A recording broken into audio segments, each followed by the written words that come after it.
লোকরা বলে যে পায়রা ধরে নিয়ে তোকে ধরে নিয়ে যে পিটেছি, ধরে বেঁধে পিটেছি। তারপর মা এমন মার মেরেছে, এখন ওর পা কি হবে থানায় কি অভিযোগ করেছে? হ্যাঁ অভিযোগ করেছি। কি চাইছেন কি? চাইলে ও যেন ছেড়ে। रुको जरा सबर करो।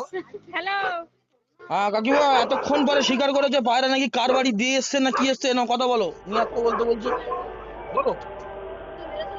Hello, hello. বুবাই তো গিয়ে দেখো তো পায়রাটাই গেছে নাকি।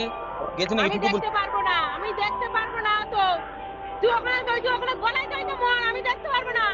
দাদাকে বলো না। হ্যাঁ আমি বলতে পারবো না। হ্যালো। হ্যাঁ বলছি, ও যদি না বলে কিন্তু আমি কাকিমা ছাড়বো না। এখানে দুটো বাজুক আর দুদিন হোক আমি বসি রাখবো। সে যাবে।